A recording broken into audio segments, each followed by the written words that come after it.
Good morning class 10। शुरू करते हैं आज का क्लास। आज हम लोग डिस्कस करेंगे powers and rights of the legislative councils. तो rights and power of legislative councils, तो इसे लेजिस्लेटिव काउंसिल्स भी कहते हैं, विधान परिषद भी कहते हैं एंड इसे अपर हाउस भी कहते हैं, अपर हाउस। ठीक है, तो इसी तरह से इट हैज़ 3 नेम्स। तो कोई भी नाम से पूछ लिया जाए कि लेजिस्लेटिव काउंसिल या फिर विधान परिषद या फिर अपर हाउस, तो इसी तरह से ये 3 नेम्स है। तो मेनली जो कॉमनली यूज़ करते हैं वो लेजिस्लेटिव काउंसिल होती है, स्टेट में बोलते हैं तो वह विधान परिषद कहते हैं। ठीक है, तो स्टार्ट करते हैं। तो सबसे पहले जो फंक्शंस है, फंक्शंस में सबसे पहले कि फंक्शंस एंड एसोसिएशन और associated with formations of law. तो ये हमारा जो अपर हाउस है ना, काउंसिल्स, तो किस तरह से वो लॉ फॉर्मेशंस में इसका जो पार्ट है वो किस तरह से करते हैं। तो सबसे पहले तो यहाँ पर except for money bill, all other bills can be presented in any house of the state legislature and this bill should be approved by both the houses. तो यहाँ पर जिस तरह से मनी बिल होता है कि मनी बिल सिर्फ और सिर्फ लोअर हाउस में ही पास होती है, तो लोअर हाउस स्टेट के अंदर हो जाता है विधान सभा, तो उसे लेजिस्लेटिव असेंबली कहते हैं। तो स्टेट असेंबली, स्टेट लेजिस्लेचर हो गया। उसके अलावा दोनों बिल, मनी बिल के अलावा जो नेक्स्ट अदर बिल्स है, वो बिल्स जो है वो कहीं पर भी पास आउट हो सकती है। So all other bills can be presented in any house, कोई भी हाउस में शुरू हो सकती है, आइदर लेजिस्लेटिव काउंसिल हो या फिर लेजिस्लेटिव असेंबली हो। But along with these Articles 197 of the Constitution provides that if any bill which is passed by the Legislative Assembly is rejected by the Legislative Council, तो यहाँ पर देखना ये जो बीच बीच में बार बार एक ही रिपीटेडली एक चीज़ को कहा जा रहा है, तो आपको समझने की ये है कि अब यहाँ पे अकॉर्डिंग टू द कॉन्स्टिट्यूशन जो भी है कि 197 में कॉन्स्टिट्यूशन के अकॉर्डिंग कि if a bill which is passed by legislative assembly में पास होता है, तो लेजिस्लेटिव असेंबली के अंदर पास होता है और इस rejected by the legislative councils, और काउंसिल उसको रिजेक्ट कर देता है। ठीक है, फिर इस बीच में और आ गया, और if the council make such amendment, या फिर काउंसिल कुछ अमेंडमेंट करते हैं, उसके अंदर चेंज करते हैं in the bill which are not accepted by the legislative assembly. तो यहाँ पर दूसरे वाले में क्या बोल रहा है कि अगर काउंसिल जो है कुछ अमेंडमेंट करते हैं उस बिल के अंदर और वो लेजिस्लेटिव असेंबली को भेज देते हैं, लेकिन लेजिस्लेटिव असेंबली जो है उसे नहीं एक्सेप्ट करती है क्योंकि उनका अमेंडमेंट उन्हें पसंद नहीं है, या फिर if a bill is not passed with in 3 month, या फिर जो बिल है वो पास नहीं होता है कितने 3 मंथ्स के अंदर, from the date it was presented in the legislative council, कि जब वो प्रेजेंट हुआ था फर्स्ट टाइम काउंसिल में, उस दिन से काउंट करके 3 मंथ्स, विद इन 3 मंथ्स के अंदर पास नहीं होता है, काउंसिल उसको पास नहीं करती है, then the legislative assembly reconsider that bill and resend it to the legislative council. तो उस वक्त फिर क्या करेगी लेजिस्लेटिव असेंबली, रिकंसिडर करने के लिए वापस भेजेगी काउंसिल्स के पास that bill and resent it the councils के पास वापस भेज दिया गया। If the councils again reject, तो मतलब 3 मंथ्स के बाद, विद इन 3 मंथ्स तक जब वो पास आउट नहीं हुआ, तो लेजिस्लेटिव असेंबली ने क्या किया कि वापस काउंसिल के पास भेज दिया। नाउ नेक्स्ट टाइम क्या हुआ, if the councils again reject, फिर से काउंसिल क्या करती है, रिजेक्ट कर देती दैट बिल और does not pass the bill, फिर से रिजेक्ट करती सेकेंड टाइम और पास नहीं करती, pass did not pass the bill within 1 month, तो पहले 3 मंथ था, नेक्स्ट टाइम में within 1 month from the date it was presented, कि जब उसको वापस सेकेंड टाइम भेजा था तब से 1 मंथ के अंदर इन द लेजिस्लेटिव काउंसिल में, और अगेन मेक सच अमेंडमेंट, या फिर से वो अमेंडमेंट करती है बिल्स के अंदर और फिर से वो लेजिस्लेटिव असेंबली उसको एक्सेप्ट नहीं करती है, तो कहा जाता है then the bill is assume to be passed by both the houses. तब वैसे सिचुएशन में बिल जो है ऑटोमेटिकली पास हो जाएगा by both the houses if it has not passed by the legislative councils. तो इसी तरह से कि काउंसिल्स ने जो पास नहीं किया सेकेंड टाइम भी, 1 मंथ हो गया फिर भी उन्होंने पास नहीं किया, उन्होंने सिर्फ वापस से अमेंडमेंट कर दिया, तो कहा जाता है ऐसी सिचुएशन में वो बिल ऑटोमेटिकली पास हो जाती है, क्योंकि ऑलरेडी लेजिस्लेटिव असेंबली ने पास कर दिया था, काउंसिल का था, काउंसिल ने पास नहीं किया, तो सेकेंड टाइम इजीली ये पास हो जाती है। अगर वो पास ना करे तो भी अपने आप वो पास हो जाती है। तो ओवरऑल देखा जा रहा है कि लेजिस्लेटिव काउंसिल्स जो है वो अपने पास उस बिल को कितने दिन तक रोक सकती है, for a period of 4 months. ठीक है, तो in this way the legislative council can retain any ordinary bill, क्योंकि मनी बिल इनके पास आता नहीं है, ये मनी बिल जो है इस हाउस के पास पावर नहीं है, तो ऑर्डिनरी बिल है वो अपने पास कितने महीने तक रख सकती है, for the period of 4 month. And the legislative council does not have the power to dissolve any bill. इसके साथ साथ लेजिस्लेटिव काउंसिल्स के पास कोई भी पावर नहीं है कि वो कोई भी बिल को डिसॉल्व कर सके।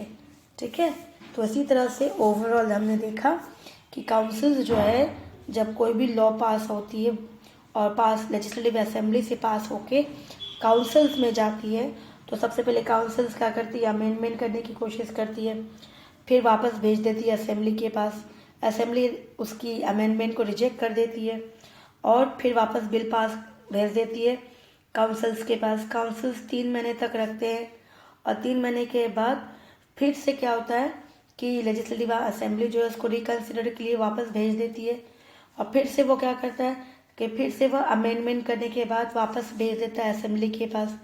तो इसी तरह से लगभग जब 4 मंथ हो जाता है, लास्ट जब सेकेंड टाइम 1 मंथ के बाद कहा जाता है, जब वो अमेंडमेंट करके कहती है कि वो अमेंडमेंट कर ले, तो लेजिस्लेटिव असेंबली उसकी अमेंडमेंट को एक्सेप्ट नहीं करती है। तो after that last month, that was the after first 3 months and the last 1 month, 4 months हो जाता है, तो बिल जो है अपने आप पास आउट हो जाती है।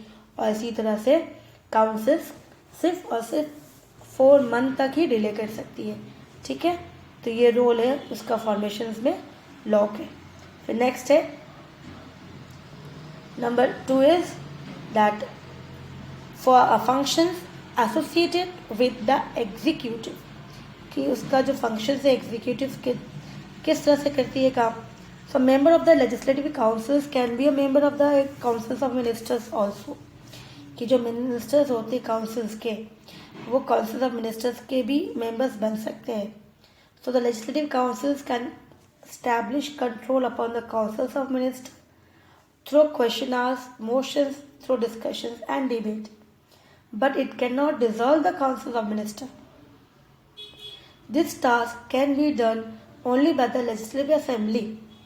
तो यहाँ पर क्या कहा जा रहा है कि काउंसिल्स जो है वो मेंबर हो सकते काउंसिल्स ऑफ मिनिस्टर्स के।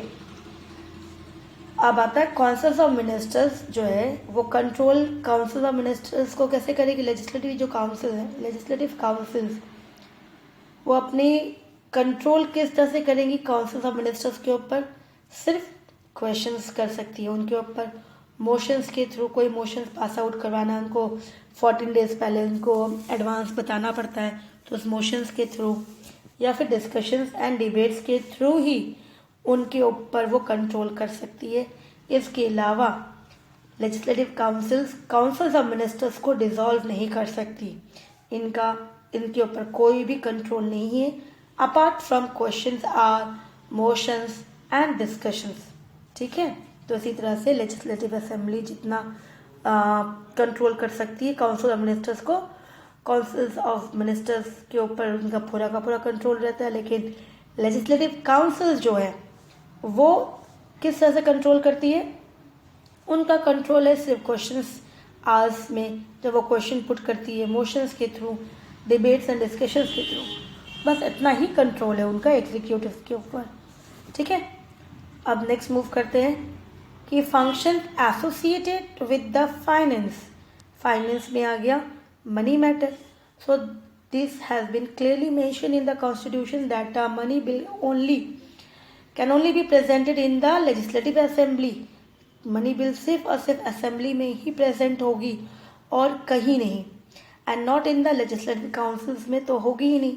So when the legislative assembly passes a money bill, जब वो मनी बिल पास करती है और उसे पास होने की बाद, क्योंकि ये लोअर हाउस में पास हुई है तो अपर हाउस में जाना पड़ेगा उनको, प्रोसेस है, तो send it for the recommendation to the legislative councils के पास. जब उसको सेंड किया जाता है तो वो क्या करेगी, काउंसिल्स क्या कर सकती है, then the councils, legislative councils can retain such bill, तो वो उस बिल्स को कितने समय तक रख सकती है, for the period of 14 days. तो यहाँ पर ऑर्डिनरी बिल हमने देखा 4 मंथ था, अब मनी बिल जो है वो रिटेन कर सकती है कितने दिन तक, 14 डेज तक रख सकती है, उससे ज़्यादा वो रख नहीं सकती है. इफ़ डज नॉट रिटर्न, अगर वो 14 डेज के बाद रिटर्न नहीं करती है बिल, तो वो बिल जो है 14 डेज के बाद ऑटोमेटिकली जो है वो पास आउट हो जाता है, दोनों हाउस से पास आउट हो जाता है. आइदर जो है काउंसिल्स ने पास किया कि नहीं किया, वो 14 डेज के बाद ऑटोमेटिकली वो बोथ द हाउस से ही पास हो जाती है. ठीक है, तो ये हमारा काउंसिल्स ऑफ जो था लेजिस्लेटिव काउंसिल्स, उसका पावर्स एंड फंक्शंस जो है वो हमने कंप्लीट किया. तो हमने डिस्कस किया किसका, पावर्स, राइट्स एंड पावर्स जो थे वो डिस्कस किया काउंसिल्स के, किसके, काउंसिल, जिसे हम कहते हैं विधान परिषद या फिर अपर हाउस. ठीक है, तो ये काउंसिल्स का हमने डिस्कस कर लिया, पावर्स. अब हम लोग शुरू करेंगे डिस्कस करना powers and functions of the state assembly, state legislative assembly. ठीक है, स्टेट लेजिस्लेटिव असेंबली, इसे किस नाम से बोला जाता है, इसे विधान सभा बोलते हैं, सभा, या फिर स्टेट लेजिस्लेटिव असेंबली बोलते हैं, विधानसभा बोलते हैं, या फिर लोअर हाउस बोलते हैं. तो इसी तरह से किसी भी नाम से बोला जाए.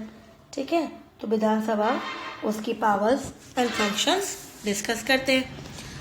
तो सबसे पहले पावर्स एंड फंक्शंस जो है लेजिस्लेटिव पावर्स में चलते हैं. तो लेजिस्लेटिव पावर्स जो है क्या है इसका, तो लेजिस्लेटिव पावर्स के अंदर सबसे पहले आता है कि usually the state legislature has a power to form law on all subjects that form a part of state list and concurrent list. तो सबसे पहला काम होता है लेजिस्लेटिव का कि वो लॉ बनाए, और वो सभी सब्जेक्ट, जो सब्जेक्ट मतलब जो मैटर्स जो स्टेट के अंदर आता है, तो इसलिए स्टेट लिस्ट हो गया. और कंकरेंट लिस्ट होता है क्योंकि स्टेट के साथ जो सेंट्रल भी दोनों मिलके काम करते हैं जो भी सब्जेक्ट्स के ऊपर, तो उससे कंकरेंट लिस्ट में डाला जाता है. तो यहाँ पे स्टेट भी है प्लस सेंट्रल भी है, तो जब स्टेट और सेंट्रल मिलके काम करते हैं उस लिस्ट को कहा जाता है कंकरेंट लिस्ट. तो उसी तरह से स्टेट गवर्नमेंट्स सभी सब्जेक्ट मैटर पे रूल्स बनाएंगे जो उनके पास है स्टेट लिस्ट के अंदर और कंकरेंट लिस्ट के अंदर. फिर आता है ordinary bill can be presented by any house of the state legislature. Ordinary bill तो दोनों हाउस में से कोई से हाउस में भी, आइदर वो स्टेट लेजिस्लेचर हो या फिर स्टेट काउंसिल्स हो जाए. लेकिन मनी मैटर जो होता है, फाइनल डिसीजन जो पावर होता है, वो हमेशा किसके पास होता है, लेजिस्लेटिव असेंबली का ही होता है. ठीक है, फिर अब आते हैं, मूव करते हैं फाइनेंशियल पावर. तो जो फाइनेंशियल पावर है वो क्या है, फाइनेंशियल पावर के अंदर कि legislature, mainly legislative assembly has total control on state treasure. तो लेजिस्लेचर के अंदर लेजिस्लेटिव असेंबली जो है उनके पास ही पूरा का पूरा कंट्रोल है किसका, स्टेट ट्रेजरी, मतलब मनी मैटर उनके पास ही है. आफ्टर एक्सेप्टिंग द बजट, जब बजट एक्सेप्ट हो जाता है, बन जाता है, असेंबली बना लेती है by legislative assembly. Government can do any work related by income and expenditures. तो बजट बनने के बाद असेंबली के पास वर्क होता है और उस वर्क के अकॉर्डिंग वो इनकम एंड एक्सपेंडिचर्स कि कितना इनकम है और कहाँ पे खर्च करना है वो पूरा फिक्स होने के बाद वो काम करना शुरू कर देती है. So after passing the investment bill, क्योंकि ये बिल भी पास होना पड़ेगा कि कितना पैसा किस प्रोजेक्ट में लगेगा, और ये बिल पास होगी कहाँ पे, लेजिस्लेटिव असेंबली के अंदर होगी. So the government can withdraw money from the treasury. तब जाके जब ये पास हो जाएगी ये बिल, तो गवर्नमेंट उतना अमाउंट जो है वो निकालेगी कहाँ से, ट्रेजरी से निकालेगी, खजाने से जो गवर्नमेंट की है, एक्सपेंडिचर्स मतलब खर्च करने के लिए उस प्रोजेक्ट के अंदर. तो इस तरह से मनी मैटर जो है पूरा का पूरा किसके पास है, लेजिस्लेटिव असेंबली के पास है। फिर थर्ड आता है एडमिनिस्ट्रेटिव पावर।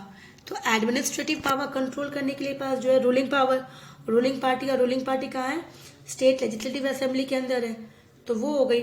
तो as a constitution has provided for a parliamentary form of government in context to state also, तो the state councils of ministers is responsible for its works and actions to the state legislature, especially the state assembly। तो इस तरह से जो main power है, काम कौन करता है, रूलिंग पार्टी के अंदर चीफ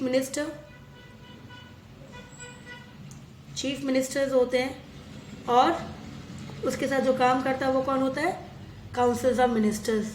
तो इसी तरह से मेन काम करने वाला हो गया chief minister and is councils of ministers. तो इसी तरह से ये मिनिस्टर्स जो है मिलके काम करेंगे। तो हमारा एडमिनिस्ट्रेटिव पावर कंट्रोलर कौन है, काउंसिल्स ऑफ मिनिस्टर्स, और उनका हेड कौन होता है, काउंसिल्स ऑफ मिनिस्टर्स का चीफ मिनिस्टर। स्टेट के अंदर सेंट्रल में अगर हेड है तो प्राइम मिनिस्टर हो जाएगा, ठीक है। So the member of the legislative assembly and legislative councils दोनों can ask questions from the ministers regarding their respective departments. तो इस तरह से कोई भी प्रॉब्लम्स होता है, दोनों बैठेंगे, क्योंकि अपर हाउस लोअर हाउस है, कोई भी क्वेश्चंस होगा डिस्कस करेंगे, क्योंकि लेजिस्लेटिव काउंसिल्स के पास पावर इतना ही है कि वो काउंसिल्स ऑफ मिनिस्टर से क्या कर सकते हैं, क्वेश्चंस कर सकते हैं रिगार्डिंग कुछ भी हो, ठीक है, उसके अकॉर्डिंग वो क्वेश्चंस कर सकते हैं। तो इसी तरह से पुट क्वेश्चंस, फिर मोशंस रिगार्डिंग क्रिटिक्स, जब कोई क्रिटिक्स होती नहीं उनके बाद में चर्चा की जाती तो मोशंस के अकॉर्डिंग वो क्रिटिक्स कर सकते हैं। फिर मोशंस में जब वो वोटिंग होती है तो एडजमेंट मोशंस होता है, दोनों हाउस मिलके पास आउट करेंगे। तो इसी तरह से इनके पास यही चीज़ होता है, इतना ही पावर है। Apart from all this non confidence और नो कॉन्फिडेंस मोशंस जो होता है वो असेंबली के पास ही होता है, लेजिस्लेटिव असेंबली के पास, काउंसिल्स के पास होता नहीं है। तो legislative assembly can pass vote of no confidence अगर उनकी जो है क्वेरीज जो भी है क्लियर नहीं किया जाता है, तब वो पूरी मिनिस्ट्री जो होती है काउंसिल्स ऑफ मिनिस्टर्स, उसका जो लीडर होता है चीफ मिनिस्टर, उन सभी को रिजाइन करनी पड़ती है। तो इसी तरह से एडमिनिस्ट्रेटिव जो है वो कंट्रोल करना, पूरा काम सही से करना, ये बहुत इंपॉर्टेंट जॉब है।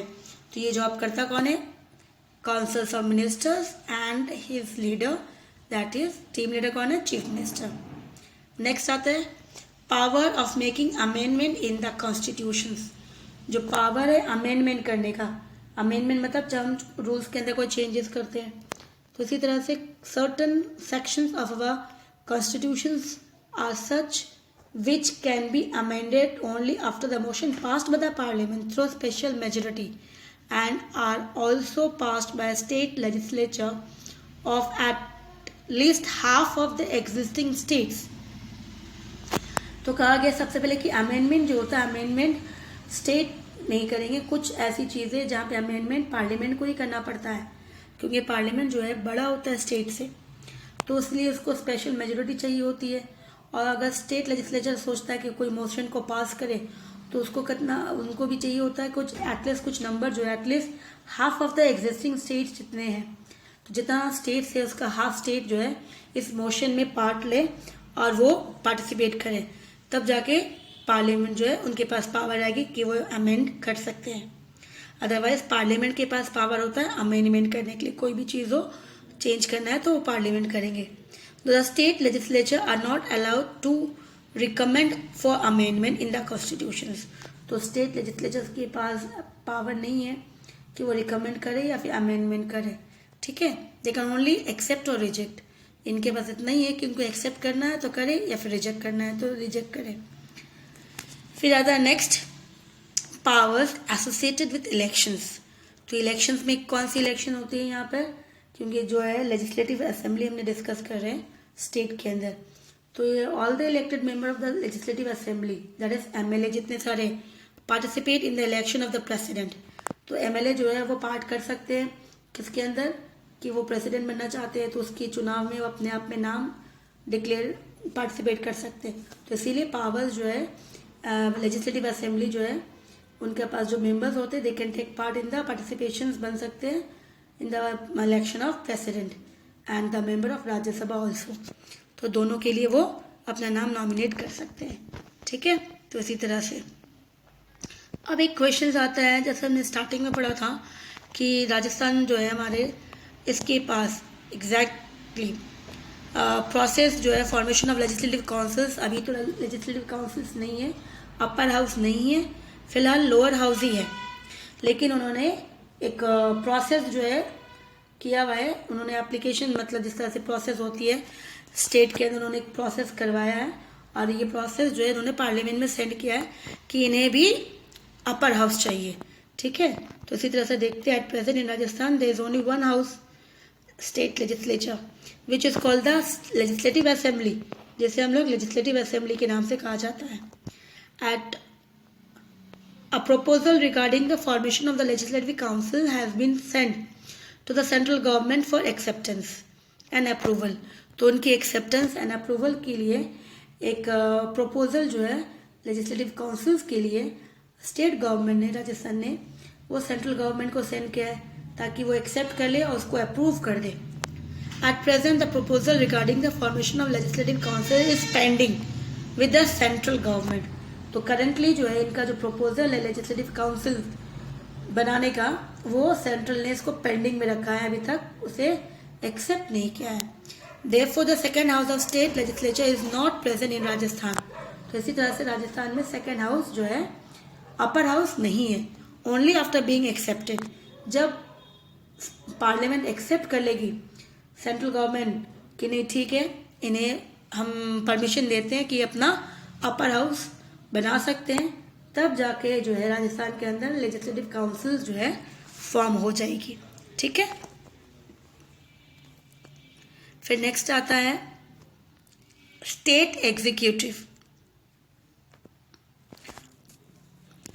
तो स्टेट एग्जीक्यूटिव जो है हम लोग नेक्स्ट डे में करेंगे, क्योंकि फिर ये ज़्यादा हो जाएगा आपके लिए। तो नेक्स्ट डे हम लोग स्टार्ट करेंगे स्टेट एग्जीक्यूटिव। ठीक है, जिसमें स्टेट में एग्जीक्यूटिव के अंदर सबसे पहला हेड कौन होता है? गवर्नर, फिर chief minister and council of ministers. तो उसी तरह से सेंट्रल में होता है हेड में कौन? प्रेसिडेंट, फिर प्राइम मिनिस्टर, फिर उसके बाद आता है काउंसिल ऑफ मिनिस्टर्स। ठीक है, तो ये हम लोग नेक्स्ट डे में करेंगे। Thank you.